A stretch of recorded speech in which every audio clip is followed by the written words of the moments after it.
أشهد أن لا إله إلا الله وحده لا شريك له وأشهد أن محمدا عبده ورسوله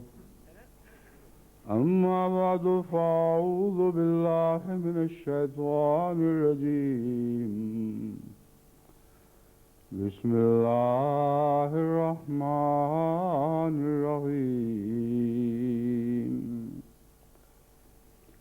الحمد لله رب العالمين الرحمن الرحيم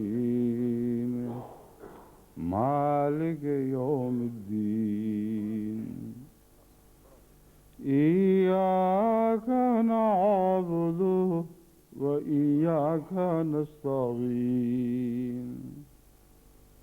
اهدنا الصراط المستقيم صراط الذين أنعمت عليهم غير المغضوب عليهم ولا الضالين.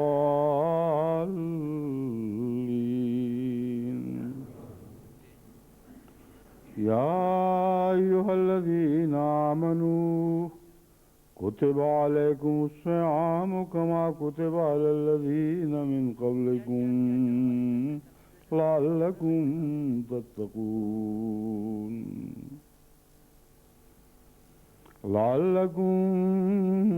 تتقون أياما معدودات فمن كان منكم مريضا أو على سفر فعدة من أيام أخر وعلى الذين يطيقونه فدية طعام مسكين فمن تطوع خيرا فهو خير له وأن تصوموا خير لكم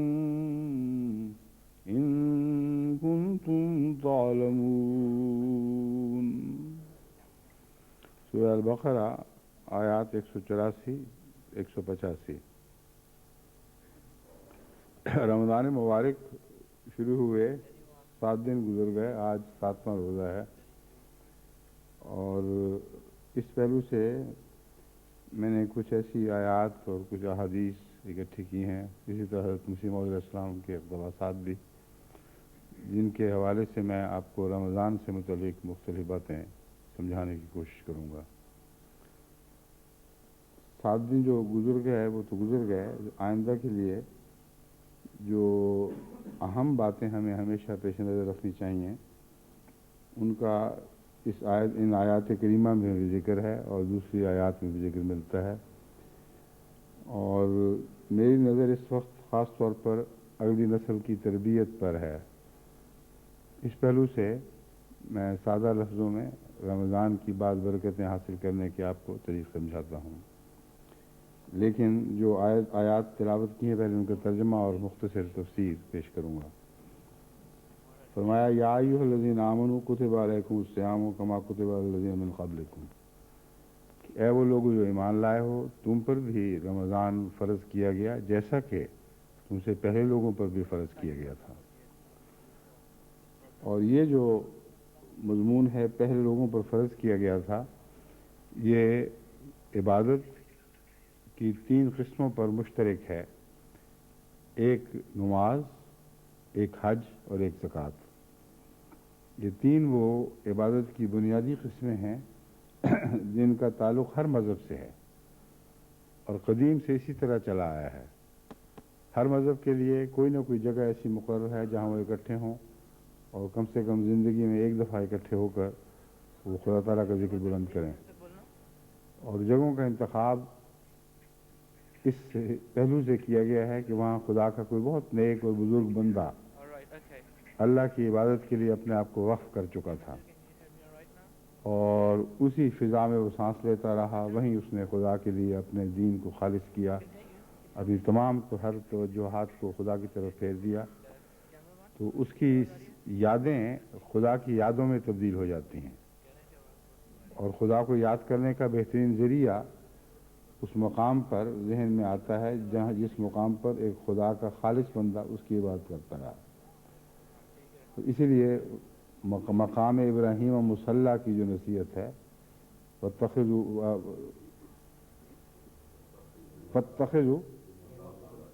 من مقام ابراہیم و مصلی،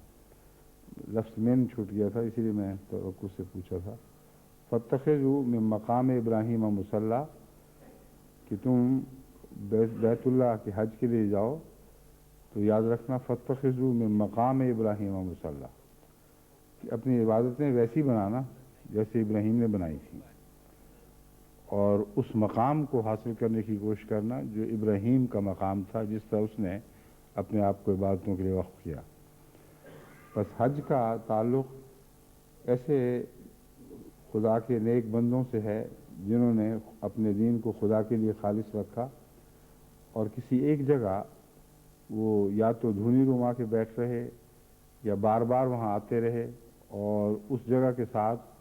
خدا کی عبادت کا تعلق مستقلاً ایک ایسے رشتے میں تبدیل ہو گیا جو توڑا نہیں جا سکتا. یعنی ہر قوم کے لیے وہ جگہ اور ذکر الہی وہ ایک ہی چیز کے 2 نام بن گئے. جب یہ مقام کسی مقام کو نصیب ہو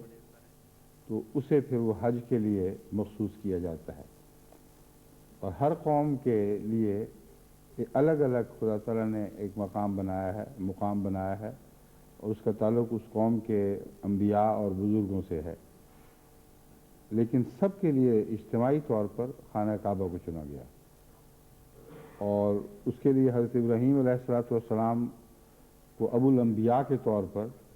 ایک غیر معمولی جو شرف حاصل تھا،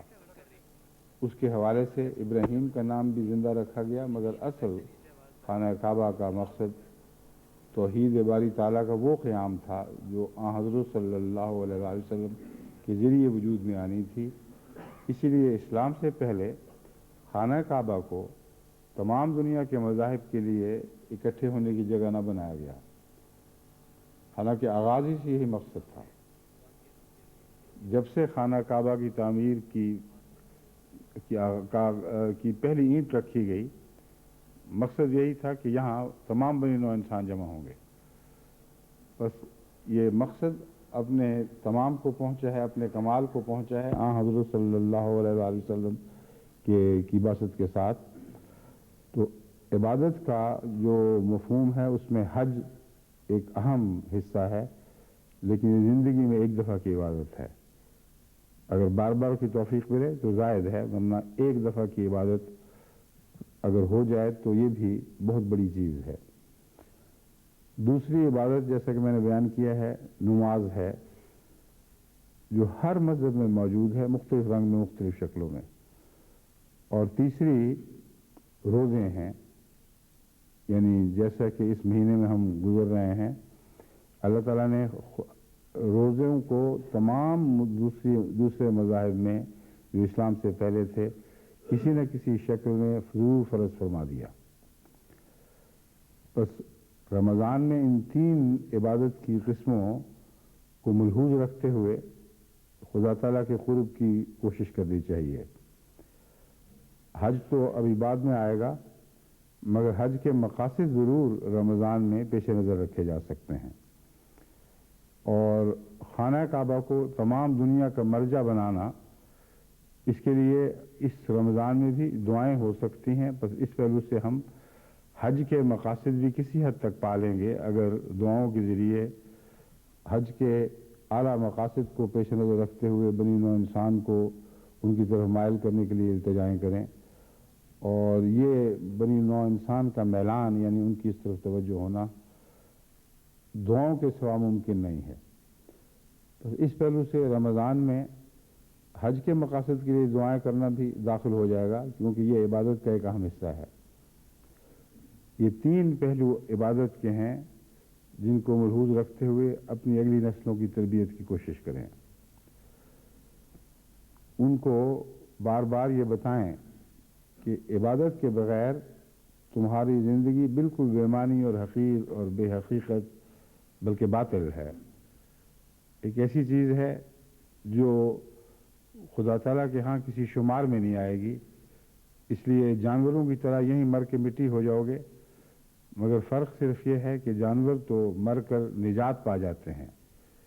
تم مرنے کے بعد جزا سزا کے میدان میں حاضر کیے جاؤ گے۔ بس یہ شعور ہے جسے ہمیں اگلی نسلوں میں پیدا کرنا ہے، اور رمضان مبارک میں ایک بہت اچھا موقع ہے کیونکہ فضا سازگار ہو جاتی ہے۔ رمضان ایک ایسا مہینہ ہے جس میں ایسے چہرے بھی دکھائی دیتے ہیں مسجدوں میں جو پہلے کبھی دکھائی نہیں دیے، اور ان کو دیکھ کر دل میں کسی قسم کی تحقیر کے جذبے نہیں پیدا ہوتے، کیونکہ اگر کوئی انسان ان چہروں کو دیکھے اور تحقیر کی نظر سے کہ اب آ گیا ہے رمضان میں، پہلے کہاں تھا، تو میرا یہ دین ایمان ہے کہ اس ایسی نظر سے دیکھنے والے کی اپنی باتیں بھی سب باطل ہو جائیں گی اور ضائع ہو جائیں گی، کیونکہ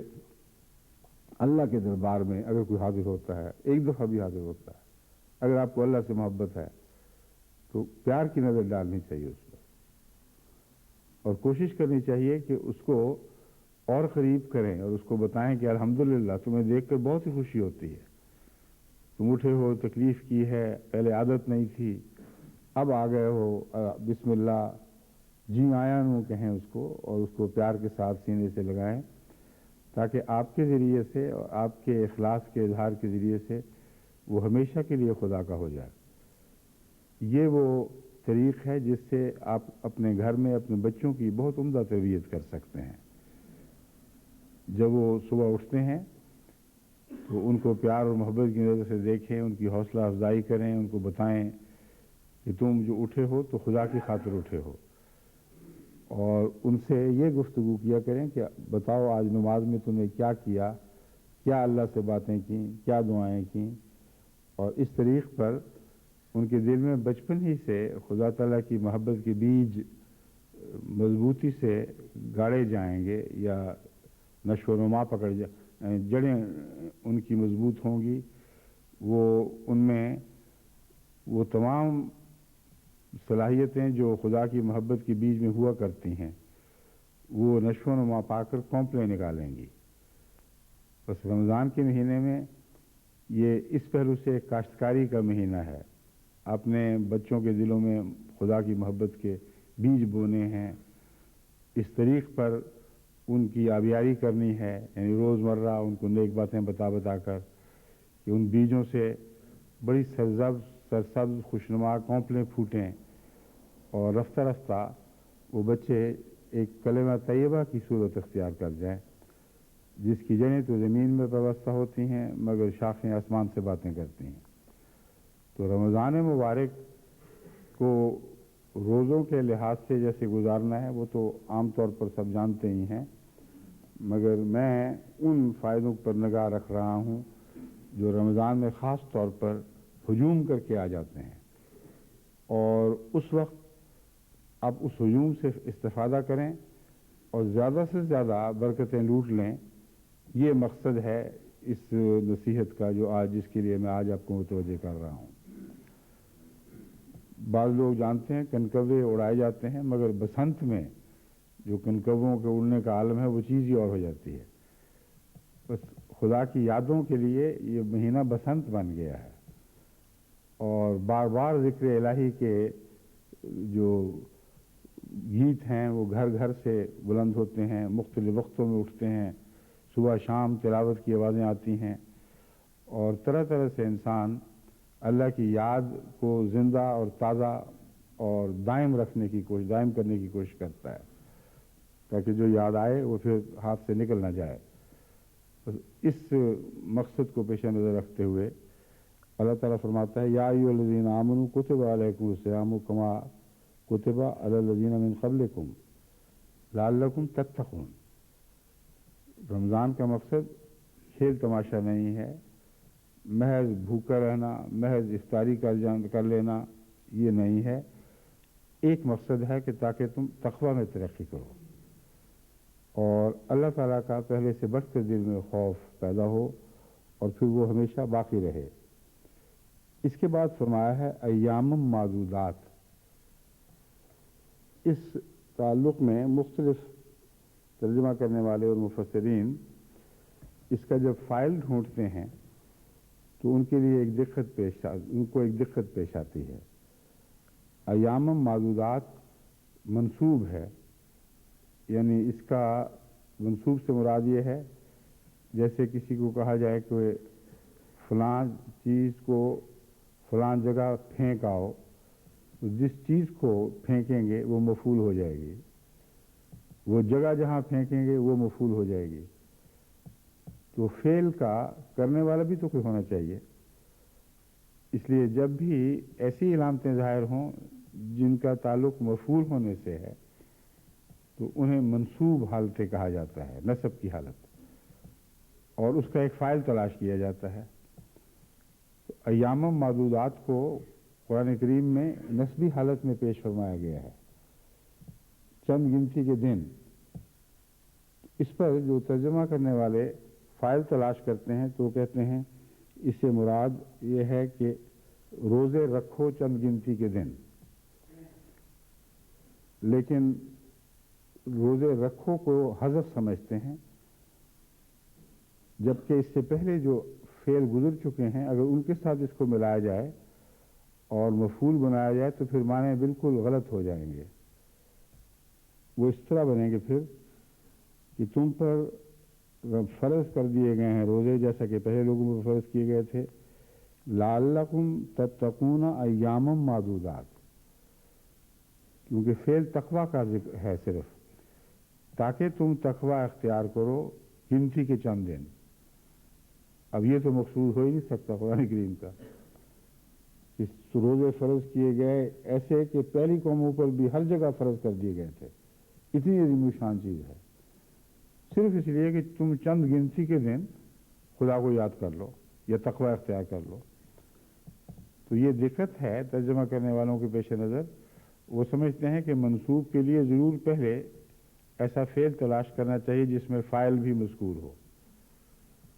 تاکہ تم تقوی اختیار کرو۔ یہ فعل ہے جس میں فاعل بھی ہے، کون تقوی کرے؟ تم کرو۔ کتنے دن؟ چند گنتی کے دن۔ یہ تو غلط ہے، کیونکہ تقوی کا تعلق تو زندگی بھر سے ہے۔ یہی وجہ ہے کہ میں ہمیشہ یہ منصوبی حالتوں میں فاعل کی تلاش کی بجائے اسے اور معنوں میں پڑھتا ہوں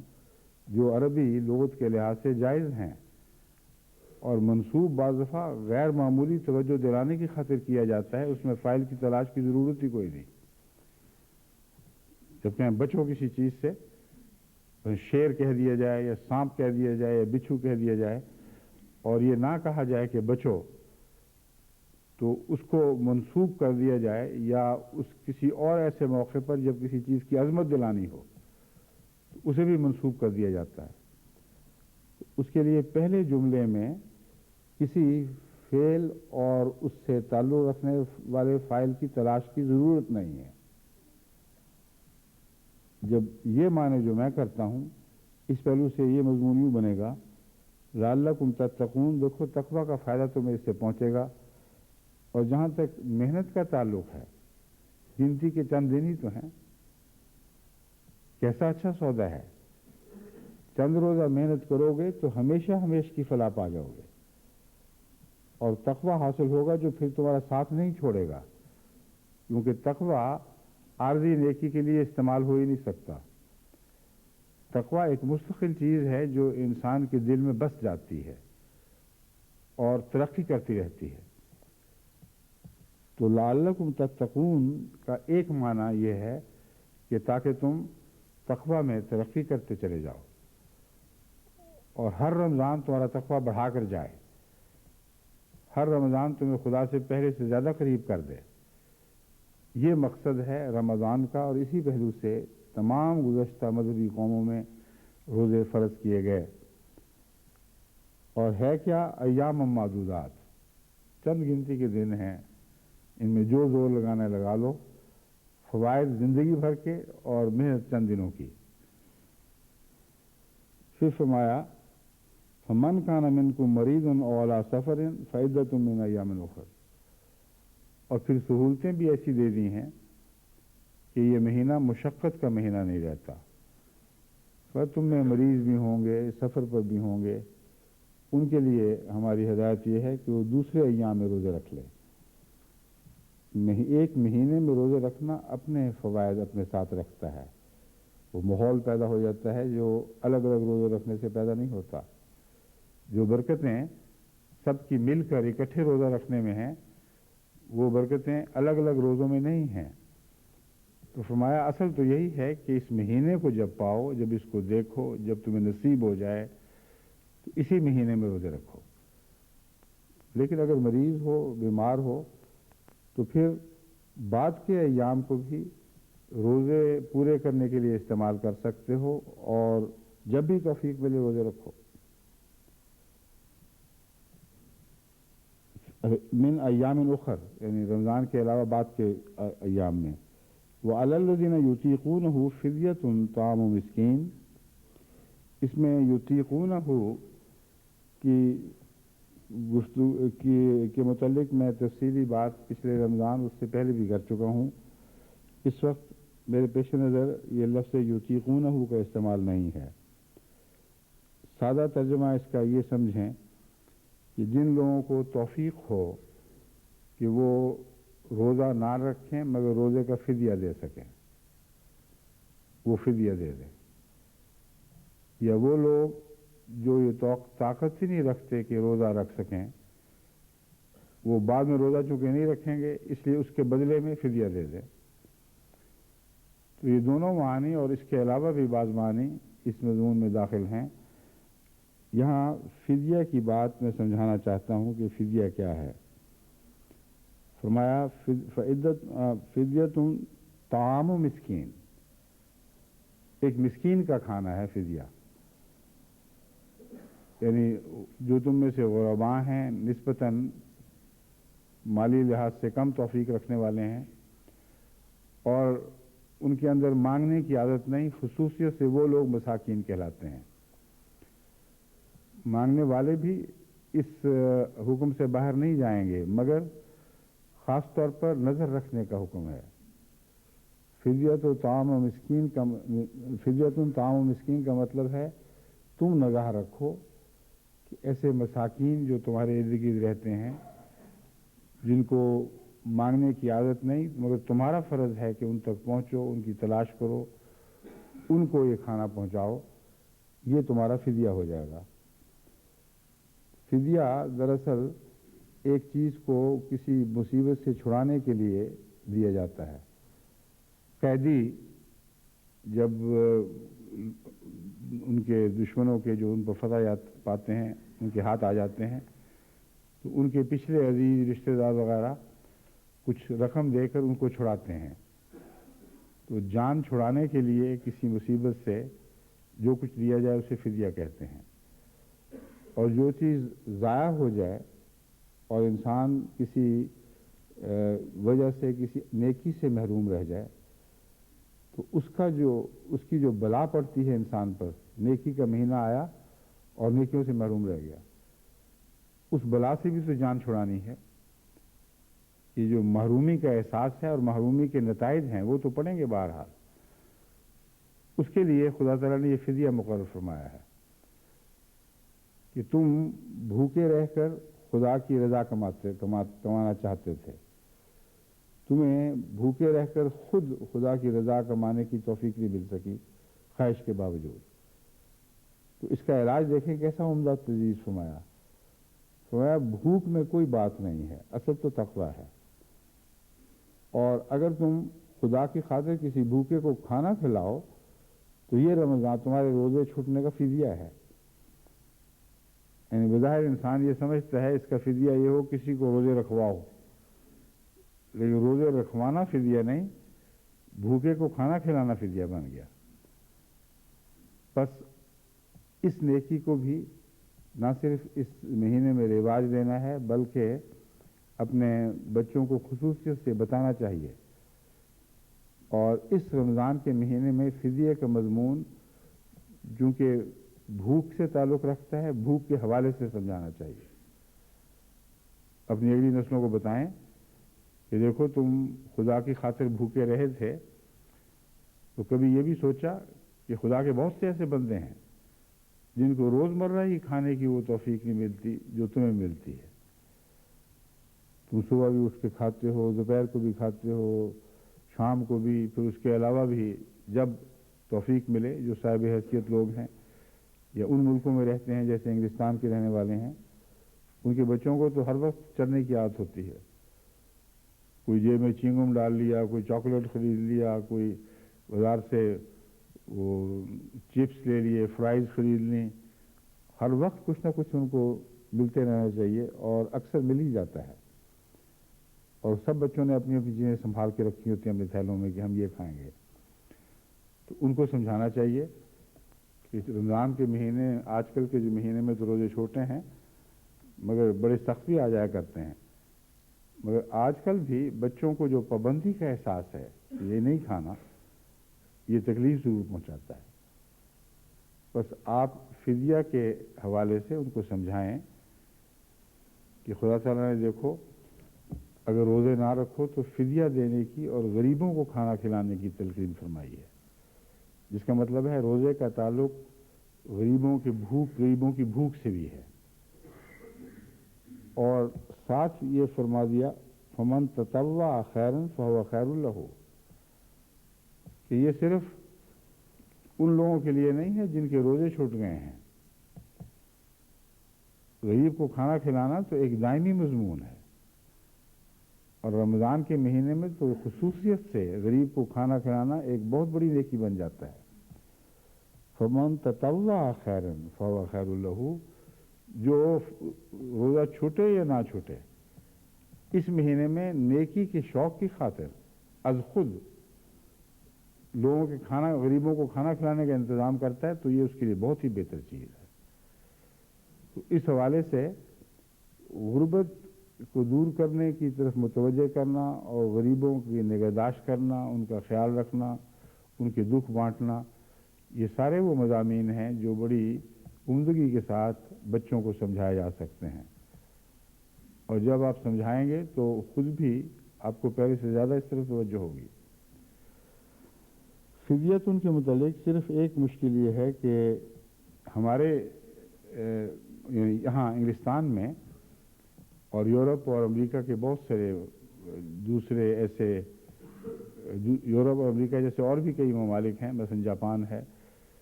جو روزمرہ کے کھانے کو کوئی خاص اہمیت دیتے ہی نہیں، کیونکہ ان میں اکثر لوگ روزمرہ کے کھانے کی توفیق ایسی رکھتے ہیں کہ وہ زائد عیاشی اور عیش و عشرت کے لیے تو پیسے چاہتے ہیں، کھانا ان کا مسئلہ ہی کوئی نہیں ہے، جو مرضی کھائیں، اور اتنی کمائی ضرور کر لیتے ہیں کہ آسانی سے پیٹ بھر سکتے ہیں۔ زوائد کے لیے، شرابیں پینے کے لیے، عیش و عشرت کے دوسرے سامانوں کی خاطر اگر کچھ نہ ان کو ملے تو وہ اس کو غربت سمجھتے ہیں، لیکن ان کی توجہ اس طرح جاتی ہی نہیں کہ دنیا میں بہت سے ایسے ممالک ہیں جہاں 2 وقت کی روٹی بھی میسر نہیں آتی، اگر 1 وقت کی روٹی بھی میسر آ جائے تو وہ بھی بڑی غنیمت سمجھی جاتی ہے۔ تو سوال یہ ہے کہ یہاں کیسے آپ کو یہ توفیق مل سکتی ہے فدیت و تعاون اسکیم کی؟ 2-3 طریق ہیں۔ ایک تو یہ کہ جو غریب ممالک ہیں ان کے لیے آپ فدیے بھیجیں، اگرچہ وہ ذاتی تعلق جو غریب کی براہ راست خدمت سے قائم ہوتا ہے وہ تو نہیں ہو سکے گا، لیکن ایک کچھ نہ کچھ بدل تو ضرور ہے۔ بس اس مہینے میں اپنے بچوں کو بھی اس بات پر آمادہ کریں کہ اگرچہ روزے تم پر فرض نہیں، فدیہ فرض نہیں ہے، مگر قرآن تو فرما رہا ہے فمن تطوع خیرا، تو جو بھی نیکی شوق سے کرتا ہے، نفلی طور پر کرتا ہے، تو اس کے لیے بہت بہتر ہے۔ تو کچھ اپنے غریب بھائیوں کے لیے خاص دنیا میں کہیں بھی بستے ہوں، ان کے لیے کچھ اپنے جیب خرچ سے نکالو، اور روزمرہ کوئی نہ کوئی صدقہ خدا کی خاطر دے دیا کرو، تو اس طرح بچپن ہی سے ان کے دلوں میں غریب کی ضرورت کا احساس پیدا ہو جائے گا، اور جو اپنی طرف سے اپنے اکٹھے کیے ہوئے پیسوں میں سے کچھ دیں گے، خواہ وہ معمولی رقم ہی ہو کیوں نہ ہو، وہ ان کے لیے ایک بہت بڑی رقم بن جائے گی، کیونکہ اللہ تعالیٰ تو خدا کی راہ میں خرچ کرنے والوں کے دل پر نظر رکھتا ہے، اور بعض اوقات ایک بچے کا چھوٹا سا خرچ بھی اس کی ساری زندگی سنوار سکتا ہے۔ تو دیکھو رمضان میں کیسے اعلیٰ اعلیٰ مواقع آپ کو نصیب ہوتے ہیں، اور کس طرح روزمرہ آپ کی اولاد کی تربیت آپ کے لیے آسان ہو جاتی ہے۔ ایک ماحول بنا ہوا ہے، اٹھ رہے ہیں روزوں کے وقت، افطاری کے وقت اکٹھے ہو رہے ہیں، اس وقت عام طور پر لوگ مختلف گپیں مار کے اپنا وقت ضائع کر دیتے ہیں۔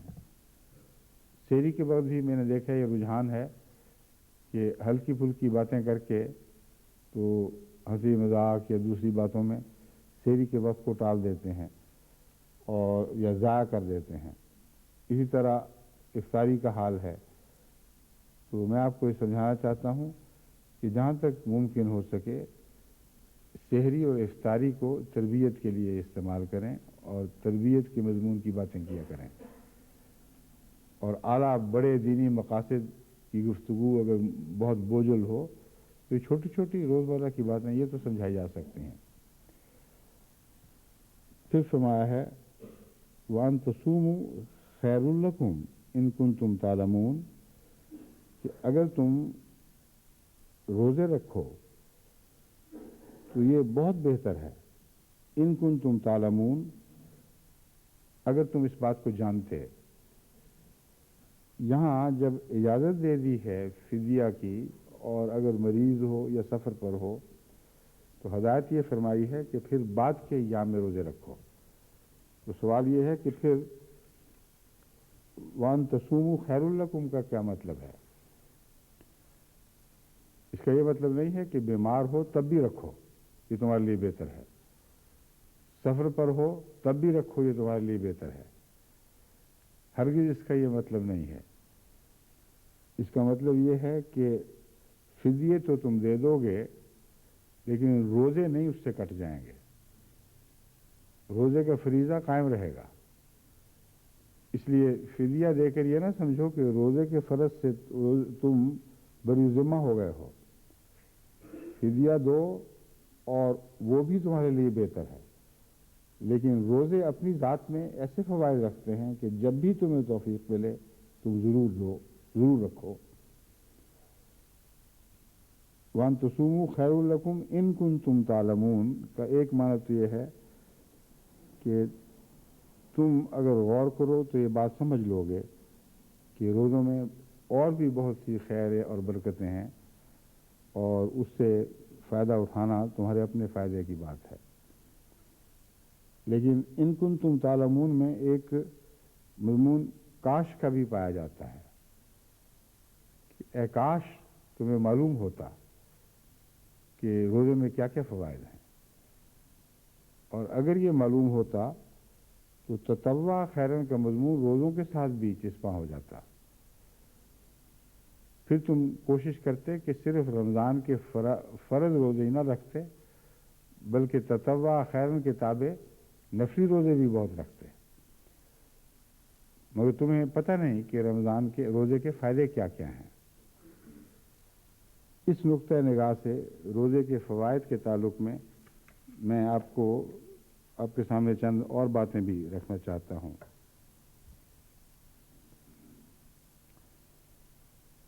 ایک تو ایسی بات ہے جس کا غریب ملکوں سے زیادہ امیر ملکوں سے تعلق ہے۔ غریب ملکوں میں فاقہ کشی کی مصیبت ہے جس کا ذکر فدیے کے تعلق میں نے کیا ہے۔ امیر ملکوں میں زیادہ کھانے کی مصیبت ہے،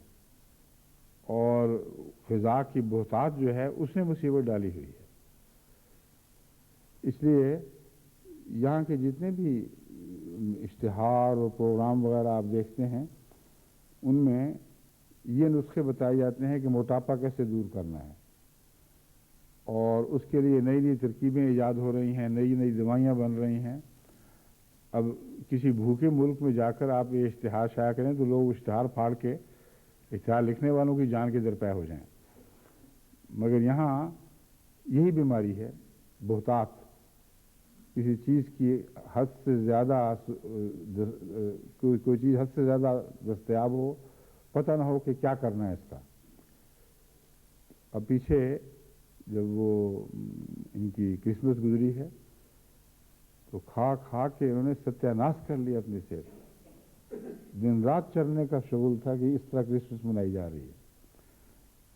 اور کسی نے کہا کہ سب کچھ ساری دولت کرسمس کے دن گندی نالیوں میں بہا دینا یہ مدعا معلوم ہوتا ہے کرسمس کا۔ تو خدا تعالیٰ دونوں طرف نصیحت فرماتا ہے، ایک طرف ان لوگوں کے لیے جن لوگوں کے پاس نہیں ہے ان کے لیے کئی نصیحتیں ہیں رمضان میں، اور پھر ان کے لیے بھی جن کے پاس بہت کچھ ہے بہت سی نصیحتیں ہیں۔ ایک یہ تھی جو اس کا میں نے ذکر کیا کہ اپنے غریب بھائیوں کا خیال کرو، روزے کی بھوک کی جب تکلیف پہنچے اس وقت سوچا کرو کہ خدا کے کتنے بندے ہیں جو روزمرہ کی معمولی ضرورتوں سے کے بھی محتاج بنے بیٹھے ہیں، ان کے پاس کچھ نہیں ہے کھانے کو، اور پھر اس کے نتیجے میں جو تقویٰ پیدا ہو وہ ان چند ایام تک محدود نہ رہے، بلکہ جیسا کہ میں نے قرآن کریم کی ان آیات سے استنباط کیا ہے وہ مستقل تمہاری دولت بن جائے۔ ایام معدودات کی تکلیف ایسے غریب بھائیوں کی تکلیف کا احساس دلائے جو ہمیشہ بھوکے رہتے ہیں، کسی رمضان کی وجہ سے تو بھوکے نہیں رہتے۔ تو ایک عارضی تکلیف ایک مستقل راحت کا سامان پیدا کر دے گی، اور جو تمہیں سکون نصیب ہوگا غریبوں کو کھانا کھلا کر اور غریبوں کی خدمت کے ذریعے، یہ سکون مستقل ہو جائے گا، اور بھوک کی تکلیف عارضی تھی۔ بس دوسرا پہلو جو اس کا ہے، تم اپنی صحت کا بھی خیال کرو. بھوکے رہتے ہو تو سارا دن یہ سوچ کر نہ گزارنا کہ جب روزہ ختم ہوگا تو پھر یہ نعمتیں کھاؤں گا، اتنا زیادہ کھاؤں گا کہ ساری روزے کی کسر مٹا دوں گا. بلکہ حضرت صلی اللہ علیہ وسلم فرماتے ہیں سومو تصحو، روزے رکھو تاکہ تمہاری صحت اچھی ہو. اور صحت اچھی تبھی ہو سکتی ہے کہ اگر آپ روزوں سے یہ سبق سیکھیں کہ ہم جو بہت زیادہ کھایا کرتے تھے بڑی سخت بیوقوفی تھی. رمضان نے ہمیں یہ کھانے کا سلیقہ سمجھا دیا ہے. در حقیقت اس سے بہت کم پر ہمارا گزارا ہو سکتا ہے جو ہم پہلے کھایا کرتے تھے. تو اپنی خوراک بچاؤ اور اس کے ساتھ اپنی صحت کی حفاظت کرو. اب امر واقعہ یہ ہے کہ اس سے بہتر ڈائٹنگ کا اور کوئی طریق نہیں ہے جو روزوں نے ہمیں سکھایا. حضرت مسیح علیہ الصلوۃ والسلام اس مضمون پر مزید روشنی ڈالتے ہوئے فرماتے ہیں کہ روزے میں کھانا کم کرنا لازم ہے، کیونکہ کھانا کم کیے بغیر جو اعلیٰ مقصد ہے روزے کا وہ پورا نہیں ہو سکتا. یعنی صرف یہ نہیں کہ کچھ وقت بھوکے رہنا ہے،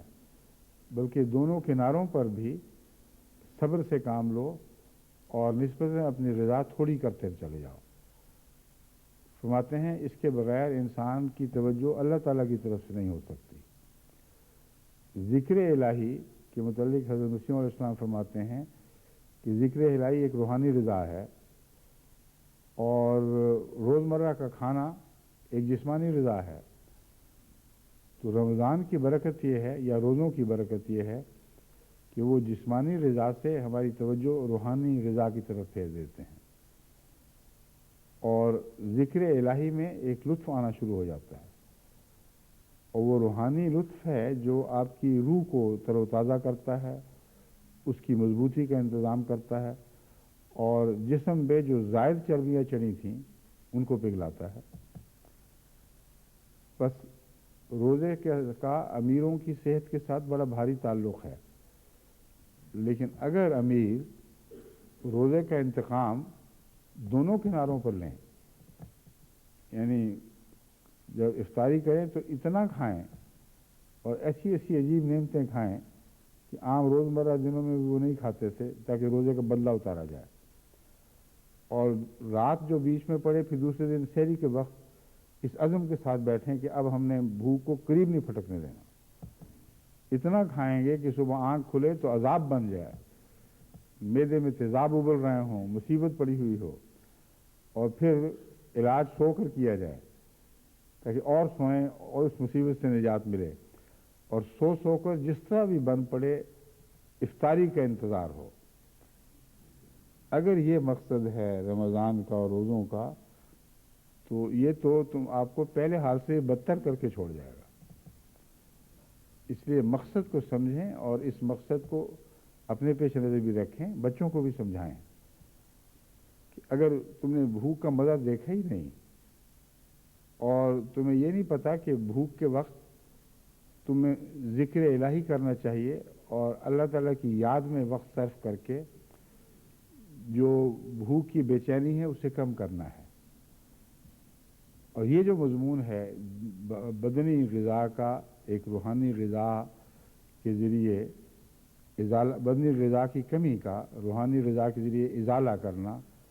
یہ مضمون حضرت مسیح علیہ الصلوۃ والسلام نے بڑی عمدگی کے ساتھ بڑی تفصیل سے کھول کر ہمارے سامنے رکھا ہے. لیکن ایک اور بات میں آپ کو یہ بتا دوں اس تعلق میں کہ یہ جو فدیہ ہے اس کے علاوہ بھی رمضان میں افطاریاں کرانے کا رواج چل پڑتا ہے جو بسا اوقات اس مقصد کے خلاف ہو جاتا ہے جو میں اب بیان کر رہا ہوں. وہ سمجھتے ہیں کھانا کھلانا افطاری کرانا چونکہ ثواب کا کام ہے اس لیے ہم جتنی زیادہ سجا کر افطاریاں کرائیں گے لوگوں کو بھیجیں گے اتنا ہی ہمارا رمضان کامیابی سے گزرے گا. اس میں کوئی شک نہیں کہ حضرت اقدس محمد مصطفیٰ صلی اللہ علیہ وسلم سے یہ ثابت ہے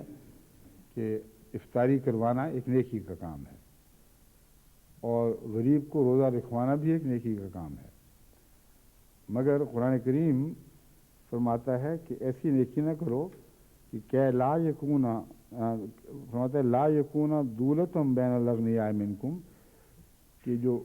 خدا تعالیٰ نے تمہیں نعمتیں عطا فرمائی ہیں مختلف صورتوں میں، بعض دفعہ خدا تعالیٰ اس زمانے میں جہاد کے نتیجے میں بہت سی کثرت سے دولتیں صحابہ کو عطا کرتا رہا، اس کے مصارف کا بیان کرتے ہوئے یہ تو متوجہ فرمایا کہ لا یکون دولتم بین الاغنیاء منکم، جب تم خدا تعالیٰ تمہیں بحیثیت بنائے، تمہارے اموال میں برکت دے، تو تحفے دینے کا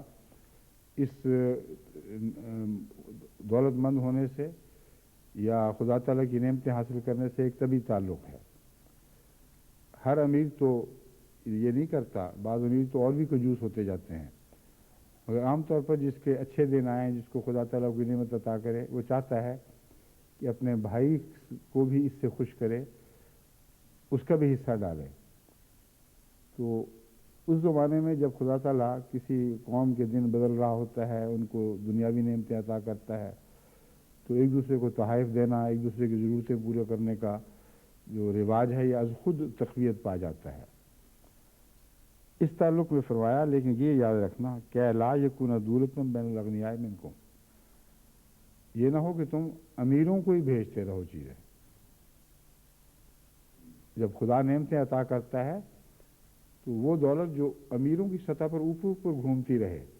اس کا خدا سے کوئی تعلق نہیں ہے، وہ تمہارے معاشرتی تقاضے ہیں،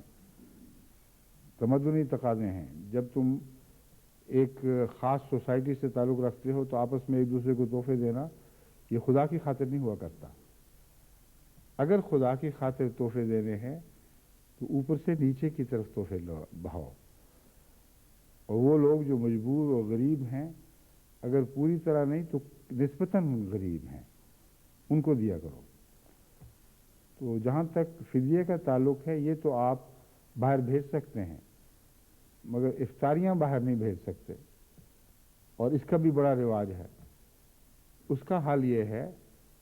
کہ افطاریاں اپنے سے امیروں کو یا اپنے ہم پلہ امیروں کو بھیجنے کی بجائے ڈھونڈیں کہ نسبتاً کون مسکین لوگ ہیں خدا کے، اور یہ مسکینی جو ہے یہ ایک نسبتی چیز ہے،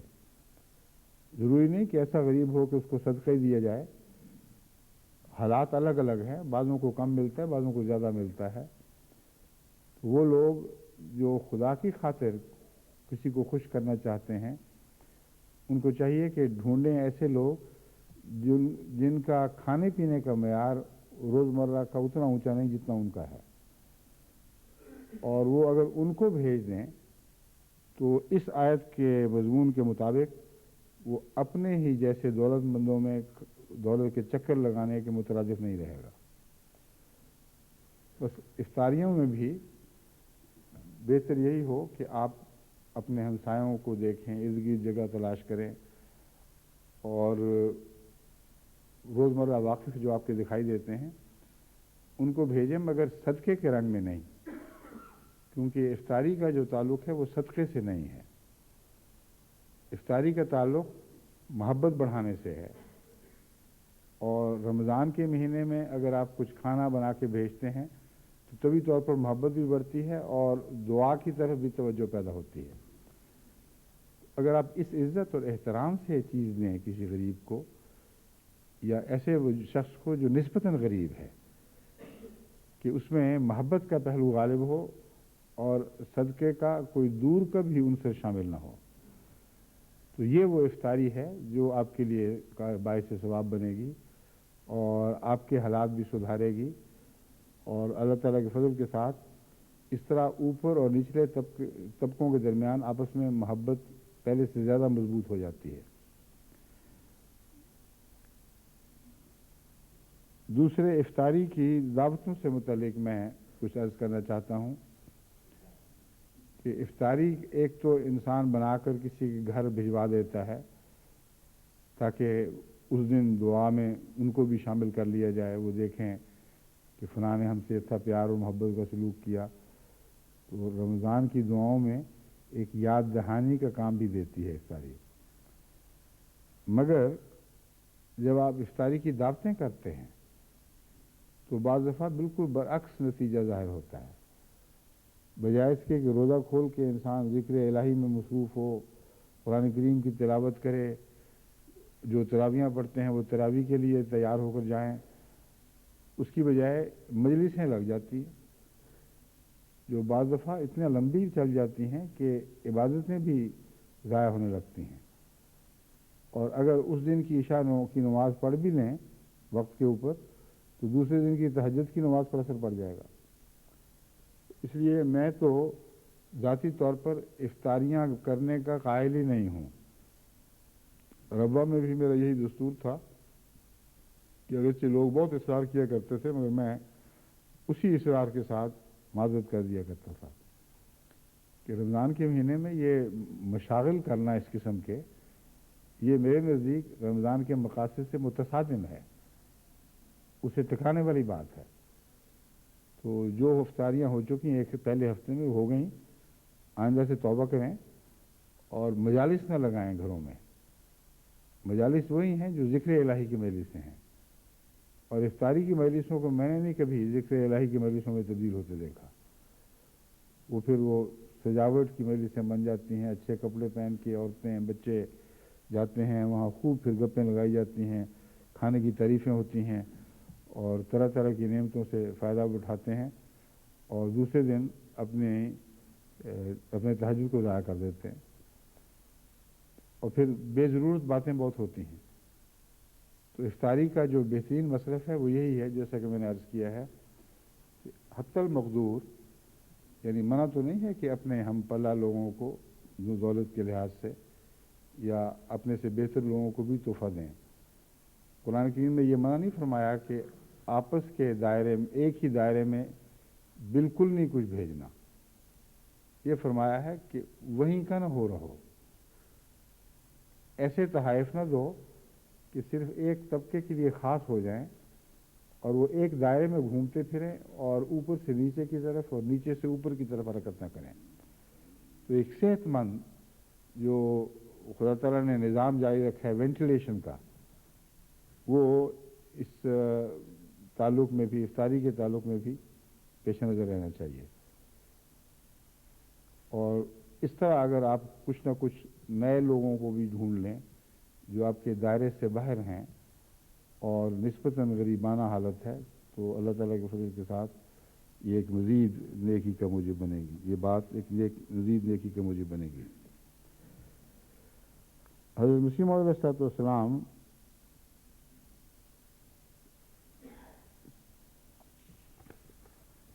کا اقتباس ہے. آپ فرماتے ہیں حدیث شریف میں آیا ہے کہ دو آدمی بڑے بدقسمت ہیں.